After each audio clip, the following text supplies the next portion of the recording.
The following is a special presentation of Tony Kurre Radio. Want the real story behind the sound bites and headlines? Let's find the facts. Remember, it's not a conspiracy theory if it's the truth. You are not paranoid or confused. You just need to know. Welcome in, everybody. It's time for another edition of our weekly visit on Need to Know. I'm Kip Kiefer. Glad that you're on board, and we've got a lot to talk about with the election looming. And I have a little bit different way of approaching the subject matter today that I hope will be effective because I want to start off by saying that this is not just another U.S. presidential election in the year 2024.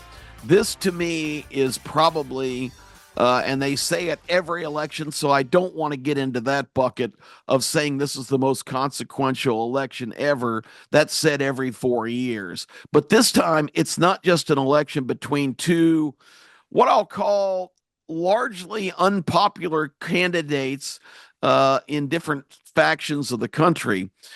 It is that we had the classic South Park, the great spoof show that's been on Comedy Central for so long. Of course, it's a show that no one or nothing is immune to being poked holes in fun with. The Parker and Stone, the guys that are the conceivers of South Park and other Broadway plays and productions, movies. These guys do an amazing job, and probably my favorite episode ever on South Park was one where the PETA people came in, the ethical treatment of animals, and told the school that the guys attended, the characters on the show, Cartman and the others, that their name of their mascot was offensive. They are the South Park Cows, of course, and that it needed to be changed. As we've seen a lot of nicknames of schools and athletic programs change to this new era. My favorite is Stanford, because for many years was called the Indians because of Jim Thorpe, and had to change their name to the Cardinal, not the bird, the color, and their logo is a tree. That's really something to get fired up about. You know, go trees. Anyway, this is not really the subject matter, but I think it's a good preface, because that episode, when PETA ordered and pressured the school to bow to the public pressure that they were putting on, that these cows was offensive to cows and it needed to be changed. The students, in a bit of a protest just to show the nonsensity of that decision, had two nominations for the new nickname of the South Park Elementary School mascot. And the two nominees were the giant douche against the turd sandwich. Those were the two new mascot nominees, giant douche and turd sandwich. And the episode is about the campaign, the people on either side supporting one or the other candidate, the arguments they have, the nonsensity of having such a ridiculous choice and not having the best ideas or the brightest notions of what your school should be represented by. They even had a debate. A couple of guys dressed up. I guess it was guys. Maybe they were the real entities, but it was a turd sandwich and a giant douche. And one guy, Kyle, decided that he didn't like the choices, so he declared he wasn't going to vote. And the episode was about the outrage of everyone else, no matter who they supported, telling him he absolutely had to vote. And his voice was, I don't support either one of these. I refuse to participate. I think it's an interesting thing, because since then we've had several elections between turd sandwiches and giant douches. I'll let you decide who's who in this election. but you have a situation where this is a lot more than the turd sandwich and the giant douche. This election is a philosophical one. This election is an existential one. This election has to do with making a selection of a direction that this country is going to go. And don't be fooled by the rhetoric or people that you know that say, well, it's just cyclical. This is just politics. The Republicans and Democrats, they go around and have their high points and low points, their ups and their downs. This is not politics as usual, folks, because if you haven't been paying attention, I'm going to remind you here that what we have going on in our country right now is a situation where there is a absolutely cohesive effort to transform this country into something that it was not founded to be. In fact, transforming the country into something that the people, the forefathers, the founders, the people who forged this great experiment called America purposely tried to make sure never ever happen by their drafting of the United States Constitution, which is the backbone of our government of the people, by the people, for the people, which was a experiment that a lot of people scoffed at, people of the time, that there has to be in these people's mind some elite class that is in charge, not the run-of-the-mill citizens. That is an absolutely appalling prospect to these people. But that is how our country has strengthened and become the envy of the whole world because of our form of government. But unfortunately, there is a movement, the progressive movement, which we'll talk about a little bit later in the show, and they are pushing for the establishment and have already succeeded in a lot of ways because the American people have had the old ostrich with the head in the sand approach to paying attention. It's unbelievable. People you want to talk about issues say, well, I don't even follow politics. I don't have anything to do with that. I just find it ridiculous, and it is ridiculous. But the reason it's ridiculous is because you, me, everybody you know does have a stake in this conversation because we are the people. This is our government. This is our country. And now you have this movement that is purposely trying to make it something it was never intended to be and take it in a direction that will be the end of America as we know it. And if you think I'm being ultra dramatic and overstating the case, I'm just here to tell you that is not the right conclusion, because that is exactly what's at stake in this election. And this movement is so nefarious and so powerful and backed with so much money that the entire projection of their views onto the other side to make them seem like the force that's disrupting everything, the constant threat you hear, threat to democracy. Donald Trump is a threat to democracy. Now, this is not a Donald Trump campaign program. Donald Trump has his flaws. Donald Trump is a major egotist. Donald Trump is a candidate that stands for constitutional principles. So the projection on him that he's going to be a dictator, he's going to be a threat to democracy, is consistent with a situation that we've had developed in this country of projection of your views to the other side, because the threat to democracy is already in motion.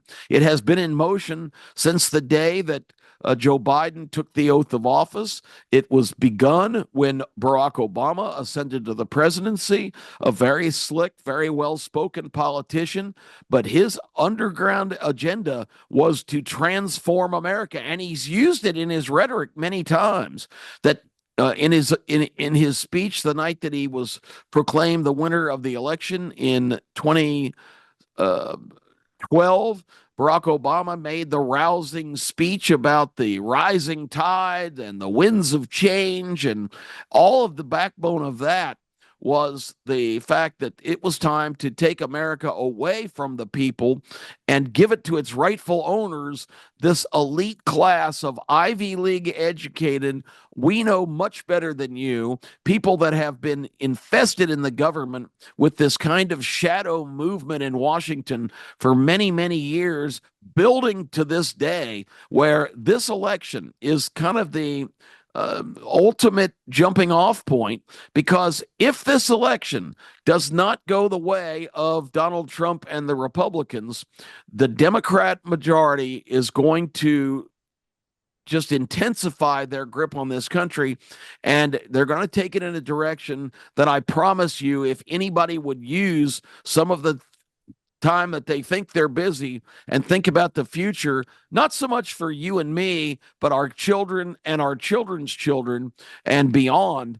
I think the choice is easy here. If you want America to be preserved and stay as it was intended to be, you vote one way, albeit if it's a turd sandwich or a giant douche, as opposed to the other way of really kind of passing the torch to this elitist group that talks about threats to democracy while they do things like on their own party not allow an individual from the most celebrated name in their party's political history, Robert F. Kennedy Jr., to even compete for the nomination for president.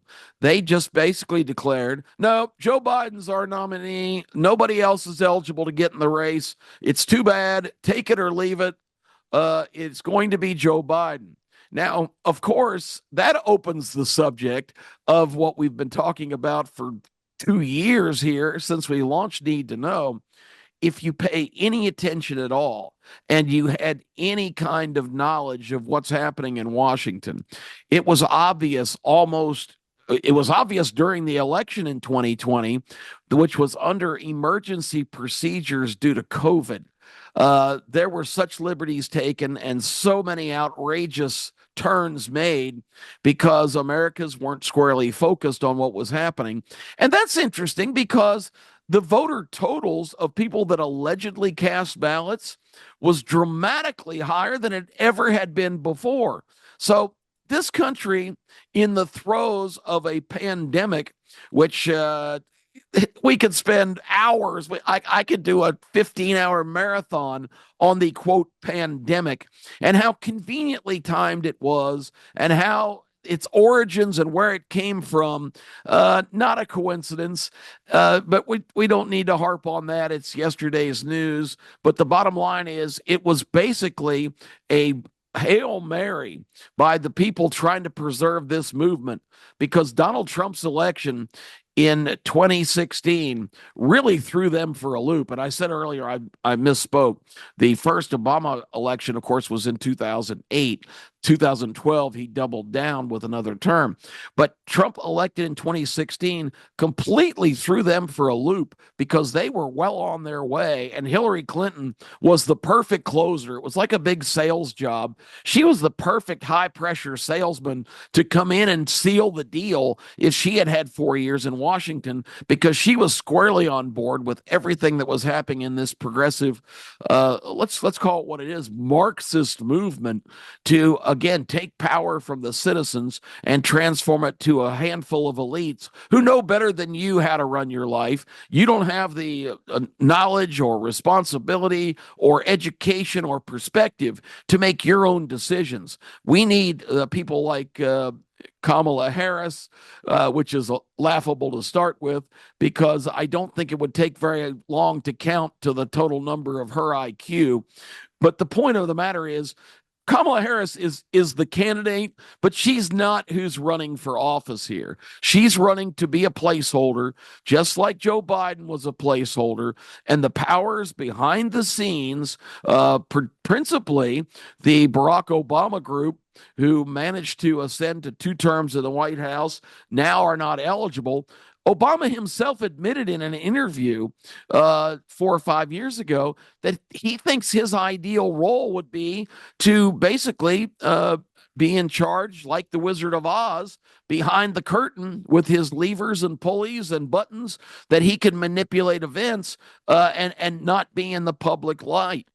And that's exactly what we've got going on here. Not to say that Barack Obama is alone in this, but he is the lifeblood behind this progressive movement and the transformation of America. Do you really want America to be transformed?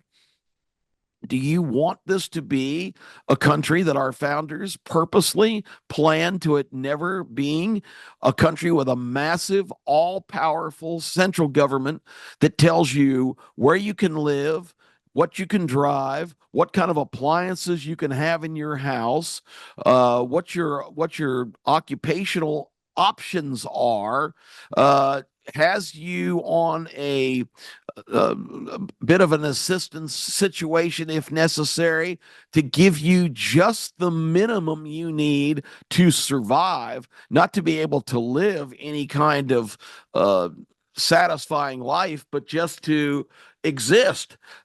You become secondary to the overall vision of a great global citizen, this kind of globalist agenda that we are just, we are insulting the rest of the world by supporting so many things and so many cultures and people.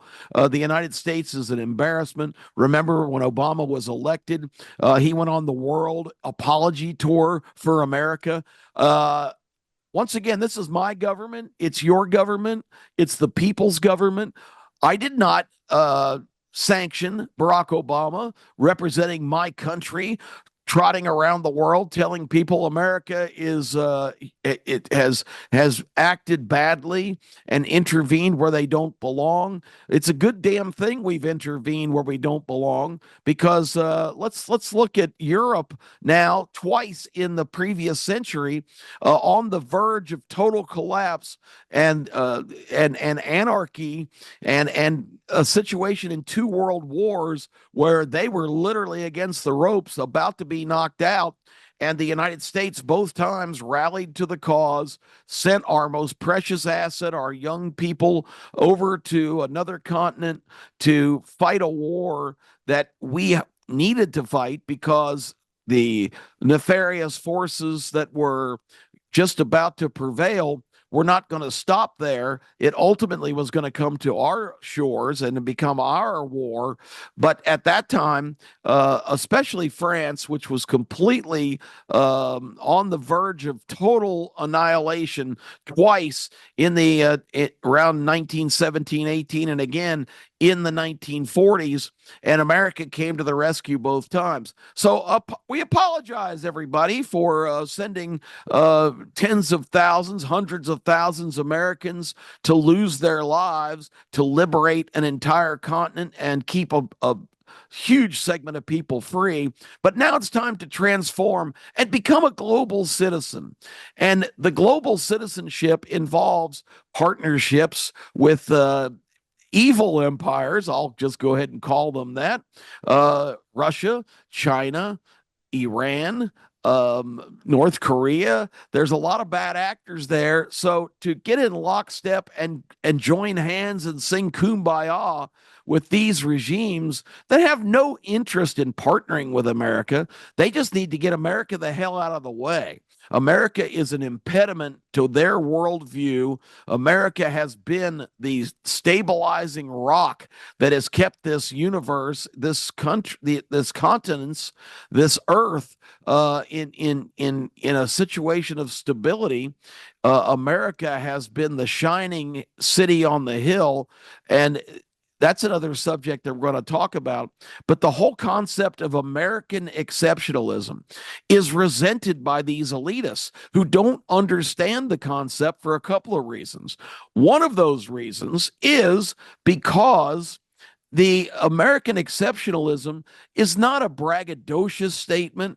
It is not saying we're better than everybody else. That's how they interpret it. They don't understand the origins of American exceptionalism.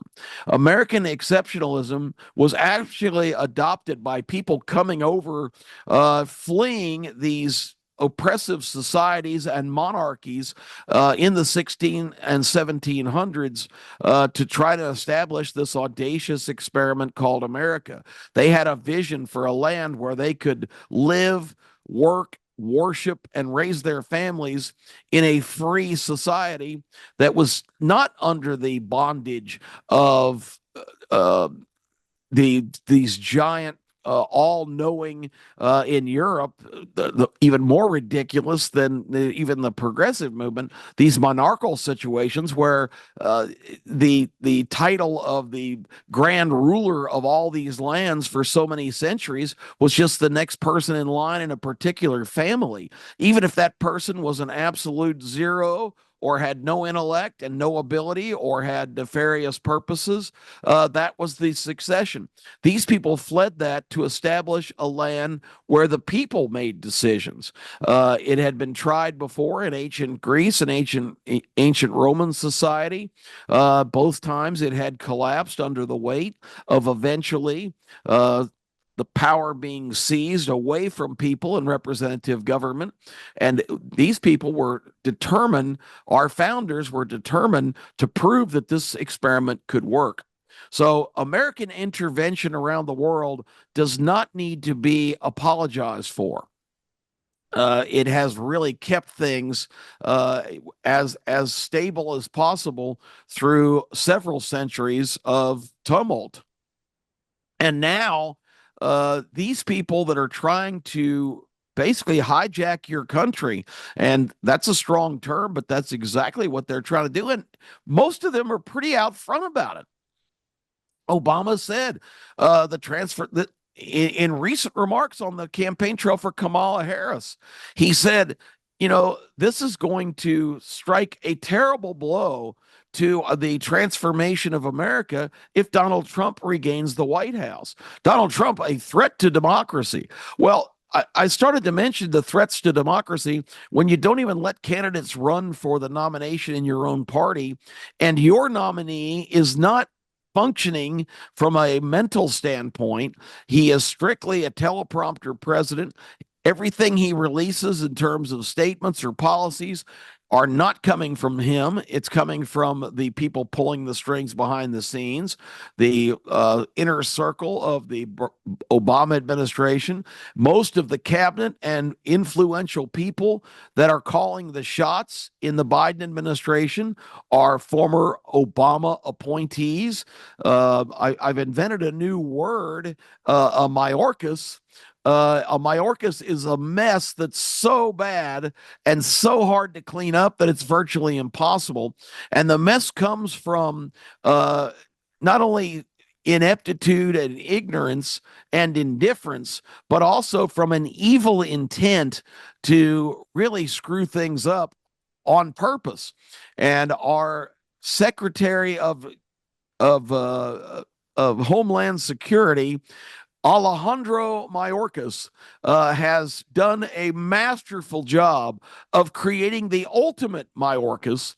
The recent situations where Congress, always concerned to convene and have hearings and have fact-finding investigations, the most sad situation. There is nothing more useless.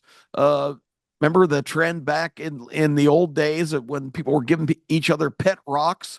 Congress is the pet rocks of modern society because they go up and bluster and have all of these constant hearings and stir up all these problems and occupy all the times that they're up on the Hill justifying their existence, while really all they're doing is constantly running for re-election and trying to showcase themselves when they do get opportunities to be on television to talk about issues that they supposedly have this great concern about. But it's just showcasing. It's just election to stay visible. It's just election to have the greatest gig ever invented, being in the government and basically living off the immense amount of tax dollars that is funded to the greatest growth industry in the history of the world, the federal government. So you've got all this blustering and all these things going on, but again, the projection of exactly what these people want to accomplish is cast back at Donald Trump, who has become one of the most remarkable populist politicians of all time. And a populist politician, which once again destroys the whole myth of this is just another Republican versus Democrat election. No, that's not what this is. This is an election between progressives and the people that don't think for themselves, that they have convinced that they have the right way to go. And the other side, represented amazingly by Donald Trump, who you would think would be aligned with the elites if he was going to use his immense wealth. You would think Elon Musk, one of the most progressive in a good way, and that's what that's just the absolute thievery of a really good word. If you're a progressive person, that means you're making strides to move forward. You're making strides to improve everything. If you're making progress, that's a good thing. To call this movement progressive, that's the first word today that we're going to throw in the fire and say is absolutely a falsehood. This is not a progressive movement. There is nothing progressive. There is no progress made if you take power away from the citizens, if you take power away from the states, if you transfer power to the central organism of federal government that has grown by leaps and bounds. Take a drive up sometime up to Washington, Arlington, Virginia area. Look at all of the unbelievable opulence, the massive gated communities. Where I grew up originally in the Washington, D.C. suburbs, my grandmother lived in Annapolis. We used to drive out there just about every weekend, right off the Chesapeake Bay. It was just an idyllic childhood. Beautiful rolling hills, country, the magnificence of the Chesapeake Bay. The memories are just amazing. And in recent years, I tried to go back there and see so much of where my childhood was spent. Well, folks, it's gone. It's gated, gigantic communities with multi-million-dollar homes and just an infrastructure of Washington now being suburbs 45 minutes outside of town. That used to seem like it took forever to get from Rockville, Maryland out to Annapolis. Now it's a suburb. All of these major government bureaucrats, and this is not just limited to the elected officials. Government has bloated to the point where you've got some kind of administrator in charge of every department, every bureau, every agency. That person hires hundreds more people that all have their little corners of power. Washington, D.C. is an absolute morass of complete malfunction now, because you've got all kinds of people who think that they are absolutely the most important person in Washington. And these are the people behind the scenes writing the regulations, making the policies, sending it up the line, where the glorified people that are supposed to be doing all that work are simply just representing a spot where they get the ultimate opportunity to be seduced by all kinds of huge money entities, other parties that bring them to the spot where there's money flying around like crazy. When Harry Reid, the recently deceased senator, longtime president of the Senate from Nevada, 2 years before being elected to the U.S. Senate, Harry Reid declared bankruptcy. I don't remember what business he was in, but Harry was not succeeding. So I'm going to run for Senate. And he won and stayed there for more than 35 years. Harry Reid, bankrupt just a couple of years before he entered the Senate, walked away at the end of his term as a multi-millionaire worth more than $35 million. Now, Why does that not outrage the American people? How does a public servant, and I always love that, when Harry Reid passed away, Harry Reid was the ultimate servant for the people of Nevada. Harry Reid was always there for the people of his state. It's absolute nonsense. The service is not public service, it's self service. And if you're not appalled by that, then just keep stepping up to the plate and voting for the same old, same old. Uh, American people who are in charge are responsible. It's like, well, this is ridiculous. The popularity rating for Congress overall is less than 20%. I think the last number I saw was something as bad as like 14% of people approve of Congress. And yet, year after year, election after election, guess what? We keep sending back the same people that we so vehemently disapprove of. What in the hell is going on here, people? You are in charge. If you don't like what's going on in Congress, you've got to make changes. You've got to send somebody else. But the perception is, and I don't know how this is developed, but it's got to be looked at. Everybody needs to look in the mirror for some serious self-examination. If you're going to step to the plate here in the election, which is coming right up, and vote for the same people that 86% of you say are not doing the job, what are you thinking? And I know what the perception is. Somehow we've developed this mentality. Well, I love our guy. He's doing a lot of things for our state. He's got a beautiful wife and family. He's a guy we can count on. So I'm voting for our guy. It's all the other bums you need to throw out of there. But that's not how it works. If your guy is just along for the ride, even if he's making noise, and it really annoys me that some of these guys that are masquerading as Republicans are really all on the same team with the other side, because it's not Democrat and Republican now. It's Washington against the average citizen. That's what the conflict is. It's Washington. It's massive, all controlling, all powerful central federal government, which the founders bent over backwards to try and write a constitution to prevent this from happening through checks and balances and elections and the opportunity for the common man to exercise his rights as the government of the United States, to have obviously all of us can't go to Washington and serve. So it is our responsibility to send representatives there.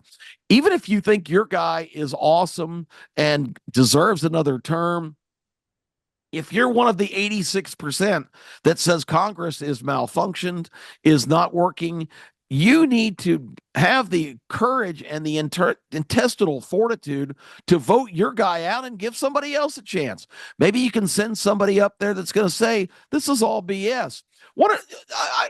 I have to point out, a great example of that is there's a member of Congress, and she is a flamethrower. She is constantly kind of getting herself in trouble because she speaks her mind.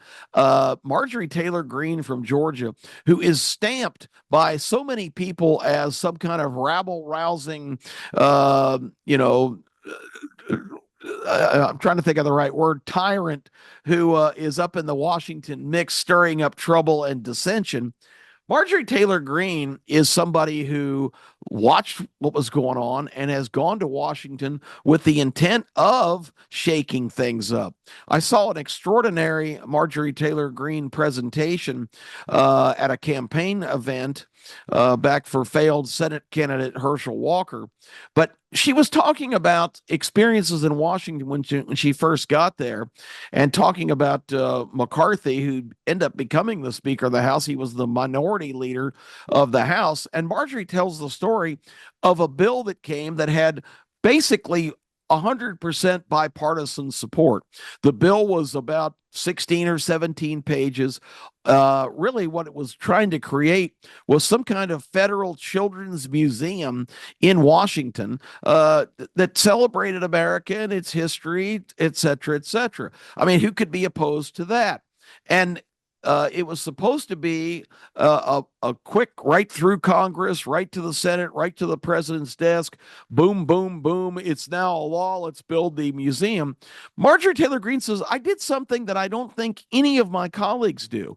She said, I read past the first couple pages of all the wonderful things this was going to bring. And when I got to the back pages, 4 or 5 of them, she said, I was absolutely appalled because what that was calling for was an administration to oversee the Children's Museum to make sure that all of these areas were addressed and always represented in this facility, including the 1620 mentality that America was actually formed a century and a half before it was formally adopted in 1776 by the execution of the Declaration of Independence. The whole first slaves arriving on the American on the American territory, 1620, and representations to people that have been oppressed. I mean, I wish I could remember all the other things. Of course, the plight of the indigenous people, the American Indians. Basically, it was going to be supposedly a place to celebrate American history, but also be heavily represented by all of these ancient situations where America supposedly just did so many people wrong here and was founded as a corrupt, evil nation. And the Children's Museum was being designed to basically showcase that history. It is consistent with the establishment in 1978 by the Jimmy Carter administration of the United States Department of Education. Education is not a federal government matter. Education is on the state and local level. It is a mandated by our founders situation that the federal government does not meddle in creating guidelines and requirements for education. That here now, almost 50 years later, we are really paying the price because our children are not learning how to be functional citizens. They're not learning the basics of all of the components that most of us at my age, all of us had access to, where you actually got an education and learned about math and science and geography and history and philosophy, et cetera, et cetera. Now it's not education, it's indoctrination. And this children's museum was going to be more of the same. She called Kevin McCarthy, the minority leader, and said, Kevin, have you read this whole bill? And he said, of course I have. And she said, okay, let's talk about the back pages. And of course, he didn't know what she was referring to because he didn't read the damn bill. They're too busy going to cocktail parties and flying around the country to raise more money for their reelection. They're not interested in the minute details. And I had a brilliant boss who's actually a very close friend to Donald Trump, Phil Ruffin, who owns several hotels in Las Vegas, property all over the country, self-made guy, started with nothing, the absolute definition of the American dream. And when I worked for Phil, I had tons of ideas. He said, you're probably the brightest guy that's ever worked for our company, but you need to learn something, young man. The devil is in the details. And that's a simple cliche. It's repeated often, but have you ever stopped and think about what it means? That you have concepts, you have ideas, you have things that conceptually sound good, but if you don't have all of the details, you can't make an informed decision of whether to go forward. But McCarthy told her, look, this is just how things work in Washington. We let them put all that stuff in there, so it'll get consensus support. Nobody's going to go to any strides to try and have those requirements fulfilled on those back pages. And Marjorie Taylor Greene was just outraged and said, that's ridiculous. We're passing the bill in its totality. We're not just passing the first 5 pages. She says, I'm not going to support this until there is a provision written in the back that if any of this stuff becomes enforced, if any of these inclusions that they list, that the bill will lose its funding and the project will not go forth. And he said, well, we can't do that. I've already promised them our entire delegation support on this bill. So she didn't let it go. She started calling colleagues. She started making them read the bill. And lo and behold, a couple of months later, they did reform and take a lot of that language out. But McCarthy and the powers that be had even gotten the proposed museum director to call her and say, hey, that all that needed to be included in the legislation to get these extreme left-wing people on board. They insisted that that be included. We have no intention to go that direction, but that still is just a perfect illustration of the cesspool that Washington is, that there's all these backroom deals. There's really no separation of Republican and Democrat. Certainly there are individuals that to take a stand in different areas, but basically it's one big happy organism, and they all have the same goal to keep getting reelected to the best gig in the world, where you can go in a person of modest means and come out a multimillionaire.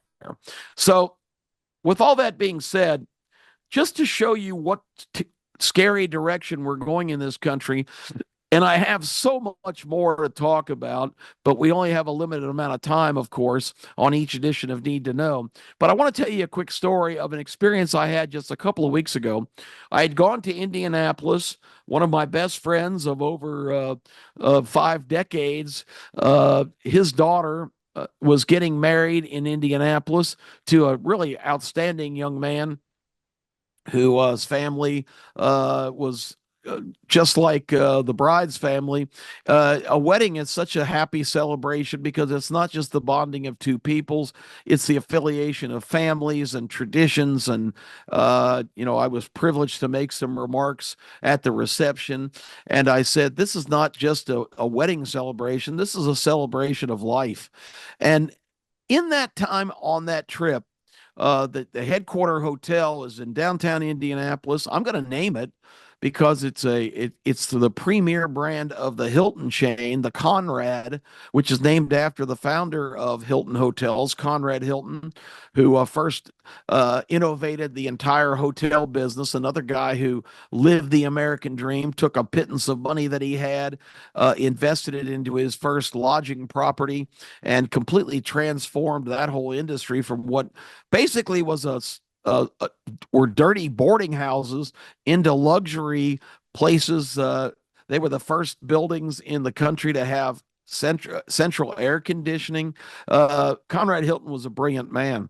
But the Conrad chain in Indianapolis, fabulous hotel, so well. The Indianapolis downtown is just a brilliant conception.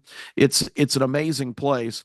But I'm sitting there with longtime friends of mine from Atlanta, where I told you I was born in the Washington, D.C. area. We moved to Atlanta when it was booming in the late 60s. I was still a small child, but I made associations with guys and I shouldn't say guys, people, but the 4 guys who became my best friends to this day are still my best friends. All those years removed, all of them still live in the Atlanta area. I was the only one stupid enough to leave. But the bottom line is, in catching up with them in the lounge, in the Conrad, and to their defense, this was not their lounge. It was a well-known company of steakhouses, and this was the bar in that, and I won't mention that name, but just to protect the innocent, I guess. But we're having a beer or 2 or 3, and we'd sat there and we're catching up, and of course the situation turned to discussions about what was happening in our country, what was happening in the Middle East, which is a whole nother subject here. There's so many things I want to get into, but I don't have a 5-hour show here. The bottom line is, we started talking We tend to get a little bit loud. I blame that on myself. My friends learned early on if they were going to get a word in edgewise, they probably needed to learn how to speak up and assert themselves because Kip Keefer does not yield the stage very often. Not one of my better attributes, but it does lead to very animated conversations.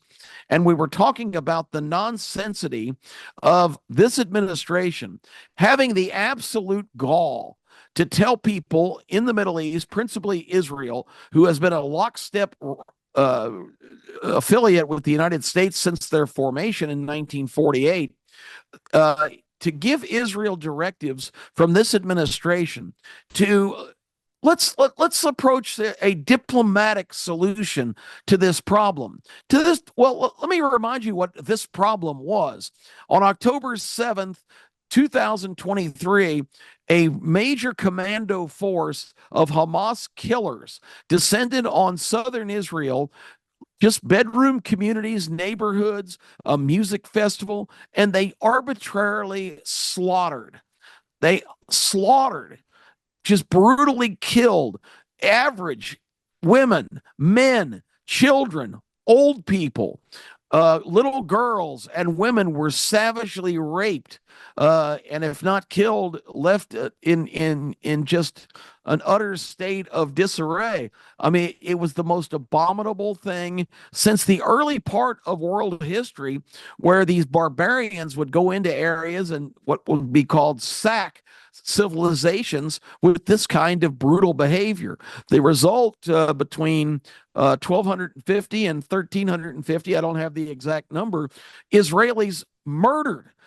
This was not a war situation. This was not against a military force. These were killers dispatched to Israel to murder senselessly, rape, and completely torture just every vulnerable citizen. People just mass executed. It was one of the great abominations in the modern history of the world. And yet you have these voices saying, well, this is just an expression of the frustration of the Palestinian people because Israel is an oppressive society that has run them out of their country, occupied their territory, which couldn't be further from the truth. That was territory. It was never Palestinian exclusively. If you know anything about history, Israel was a melting pot of three different faiths: Jews, Christians, and Muslims. That's why the tug of war for Jerusalem always continues, because all three of those religions consider that sacred ground. And that's at the root of all of this problem. And it's been going on since the beginning of civilization, basically. Every major power has occupied that territory at one time or another.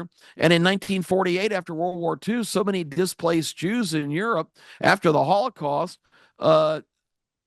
basically the English, with the support of the Americans and the other allies, sanctioned that Israel would become the Jewish state. Anyway, the point is, we got into some pretty animated conversation of how absurd and how insulting it was for our administration, Biden and Blinken and Nod and Sullivan. Nod's not really in there. That goes with Blinken. They were going over begging Netanyahu, look, do not take aggressive action. You're going to escalate this thing into a terrible situation. Ignoring the fact that Netanyahu was in the ultimate terrible situation. The existence of his country was on the line. This was not a situation that diplomacy was required. This required a complete reaction to make sure that what happened will never happen again. And you can't have these funded by Iran proxy fighting forces on your northern and southern border, aka Hezbollah and Hamas, who are existing with the idea, the principle the creed that they are going to drive the Jewish population in Israel from the river to the sea, basically meaning that they are going to eliminate their existence. That's what they live for. That's the genocide that they are pledged to. And you've got idiots in the street here screaming about genocide of the Palestinian people. Israel has not raided the Gaza area and indiscriminately murdered citizens, which is being alleged now that they're just callously killing off tens of thousands of Palestinians. Of course, the numbers we get are from the Ministry of Health, which is a bureau that is completely controlled and a propaganda branch of the Hamas terrorist movement. Let me ask you a question, folks. Let me finish that point first. You'll have an incursion by Israeli military. These Hamas jackals hide amongst the population in neighborhoods, try to use all the abused Palestinian people as human shields. And if there are casualties, they are inflated 10, 15, 50 times, 100 times more than the actual casualties by the Hamas Ministry of Health, and which was called the Gaza Ministry of Health. But the Ministry of Health is propaganda. They throw out a number, and I was watching a local news program here one night, and the girl reading the teleprompter said, and Israeli action resulted in the death of 462 Palestinian innocent civilians. That number does not come from a credible source, and yet we report on it like it's absolute fact. I mean, there is a lunacy warrant that needs to be issued. But let me finish the point. So we're getting pretty animated about that and other subjects. This little dweeby guy comes over wearing a cheap suit and kind of acting the part of exactly who you would think would intervene. And he said, I forgot the name, the lounge manager here. I'm going to have to ask you all to tone down your rhetoric and your conversation. It's getting loud, and frankly, a lot of people here find it offensive. Okay, so I am not a person that stands up on a soapbox and makes public statements and tells people what to think. The whole premise of this show is I want everybody to think for themselves. But I was not delivering misinformation. I was putting it in perspective, as were my friends, as we had a animated discussion. I'll admit that. But it's in a public place. And I asked him one question. I said, well, pardon me, I thought we were in America here. And he goes, that's not the point. Your opinions are not shared by everybody in this room. Well, my next comment to him was, well, everybody in this room has the right to do exactly what we're doing and share their opinions in public. That is what the First Amendment, the backbone of this country, the Constitution, which the threat to democracy is the trampling of the Constitution to pick and choose and even update provisions of the Constitution to fit the agenda that these people want to achieve. And I want you to really consider that as you think about how to vote in this election, because if we don't have the right to free speech amongst our own colleagues in a public place, we have reached a dark avenue of jumping off into something that nobody wants to live with, because the next step in that process would be somebody coming and putting handcuffs on me and my friends and leading us away because we are expressing opinions that may offend somebody. We were not using any kind of foul language. We were not referring to anybody in any unflattering terms. We were stating opinions on facts that we were witnessing in our country and around the world. That is a First Amendment right. That is America, and that is what the lounge manager and all of these people that want to transform your country are trying to accomplish. That very goal. And you had better be aware of that before you stamp your ballot for the candidate who is just a figurehead that's going to allow this movement, this insidious movement, to continue to wield the web that once it's established America is not going to be able to recover from. With that ominous message and an inspirational message of hope that all of you will understand what's on the line here. And even if you have to hold your nose, if you totally detest Donald Trump as a person, he's not running for Miss Congeniality. He's already had a term. He is not a threat to democracy. He is a constitutionalist like everyone supporting him. And if you believe in America and you believe in the Constitution and you believe that America is exceptional because our principles, founding principles, are Judeo-Christian, and this party is also determined to eliminate that. Just listen to Kamala Harris's comments the other night when somebody dared yell "Jesus is Lord" at her speech, her rally. She says, I think you got the wrong rally. You stopped in at the wrong place. I think you need to move down the street where it's a lot smaller crowd. It's the reason they muzzled her and kept her out of the public view, really wouldn't let her speak, because in that one statement, she reveals so much of her attitude against the founding principles, which again are Judeo-Christian based. American exceptionalism is not braggadocious. It is a bar set so high that all of us in our country need to aspire to achieve it.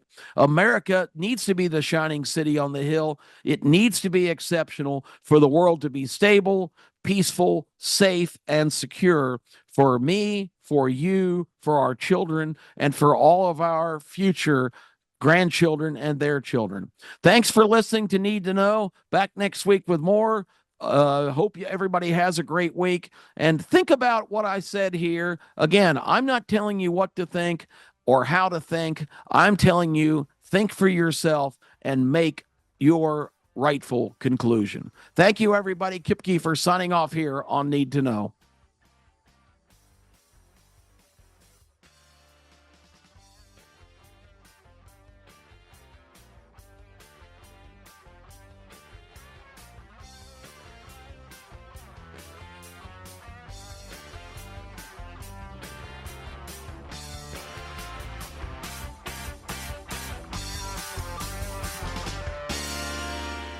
This has been a special presentation of Tony Kurre Radio.